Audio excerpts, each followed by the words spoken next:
We're living in this incredible age where our own personal data might just hold the key to the next massive medical breakthrough. But how do we unlock all that potential? Well, today we're diving into a huge challenge: how we can use our most sensitive health data to drive innovation, all while keeping our personal privacy absolutely locked down. I mean, really think about that for a second. Tucked away inside millions of our health records are these hidden patterns that could help us predict diseases, design truly personalized treatments, and even train the next generation of healthcare AI. But getting to that data, it's a total minefield. It all boils down to this one massive question: how do we tap into this incredible resource to save lives without ever compromising the privacy of a single person? And look, this isn't just some abstract ethical question. It's a legal one. Big regulations like Europe's GDPR and the America's HIPAA, well, they're in place for a really good reason: to protect our sensitive health info. But they also create this crucial and totally necessary bottleneck. It restricts how data can be shared for research. And while that protects us, which is great, it can also slow down the pace of medical discovery. So the real question is, how do we get around this bottleneck? Well, the answer just might lie in some truly fascinating technology.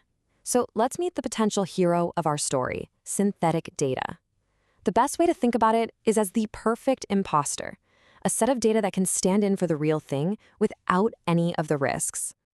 So what is this stuff, really? Synthetic data generation uses these powerful AIs called generative models.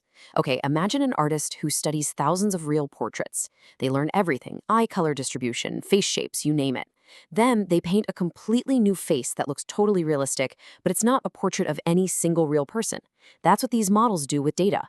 They learn all the patterns and statistical properties from a real data set, and then they create a brand new one from scratch. And here's the magic part: the result is data that mirrors the real thing, but it has absolutely no information from any actual real person. But as you can probably guess, creating this perfect imposter isn't as simple as just pushing a button. Nope. It's actually this incredibly delicate balancing act, a three-way tug-of-war between a few competing goals. And getting that balance right, that is the central challenge for researchers in this whole field. Okay, first up in our tug of war is a concept called fidelity. This is all about resemblance. How closely does the synthetic data mirror the real stuff? If 10% of real patients have a certain condition, just about 10% of our synthetic group have it too. Simply put, does our artificial data look and feel like the genuine article? Next, pulling on the other side of the rope, we've got utility. Now, this is all about function. See, it's not enough for the data to just look real. It has to be useful. If we train an AI on this synthetic data to spot the early signs of a disease, will that AI actually work when it sees real patient data? Can we use this stuff to build something that actually helps people? And finally, the third, and you could argue the most important pillar: privacy. This is the core promise of the whole thing. Can we absolutely guarantee that no individual can ever be identified from this data? We have to protect against something called a linkage attack. That's where a clever adversary tries to match up the anonymous data with other public info, like a zip code or a birth year, to figure out who someone is. This pillar has to be absolutely rock solid.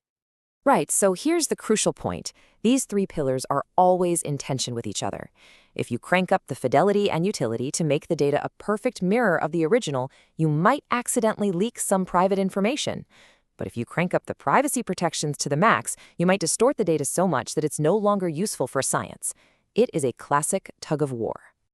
So if it's all just one big trade-off, how do you make a smart decision? Well, for a long time, there wasn't a standard way to even measure this balance. Without a common ruler, comparing different synthetic data models was basically impossible. Everybody was doing their own thing. What we really needed was a better scorecard. And to solve that, the research we're looking at proposes this really powerful solution: a single, comprehensive framework that acts like a standardized scorecard.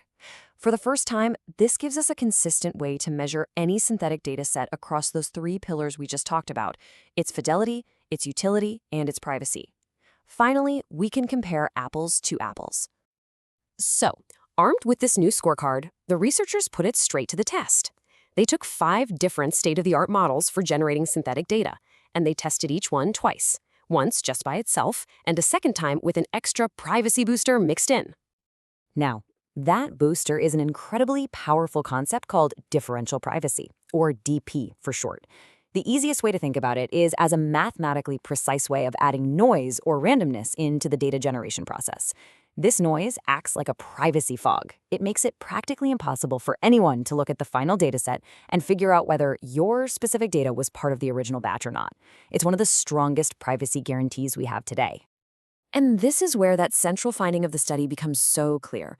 When the researchers added differential privacy, just like you'd expect, the privacy scores went way, way up. But remember that tug of war? Adding that privacy-enhancing noise, well, it often came at a cost. In a lot of cases, the fidelity and the utility scores actually went down. It just laid the whole trade-off bare. If you want stronger privacy guarantees, you often have to accept a less perfect and maybe less useful dataset. So, what's the final verdict here? Which synthetic data model is the best one? Well, the ultimate takeaway from all this research is there is no single best model. The real secret is knowing which tool to use for which job. And this really brings us to the core finding of the whole thing. The best choice always, always depends on your goal. And now, because we have that new evaluation scorecard, we can finally make that choice intelligently. We can consciously decide to trade off a little bit of utility for a lot more privacy, or the other way around, depending on what we're trying to do. This becomes crystal clear when you look at two totally different goals. So on one hand, let's say your goal is data augmentation.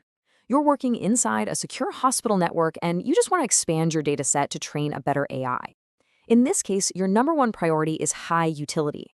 The study found a model like NPC is perfect for this. Privacy is a bit less of a concern because the data isn't going anywhere. But now, on the other hand, imagine your goal is privacy preservation. You want to release a data set to the public for other researchers to use. Now, your absolute top priority is high privacy. And in this case, a model with that differential privacy booster, like DP-TabDiff, is a much better choice, even if you have to sacrifice a little bit of utility to get there.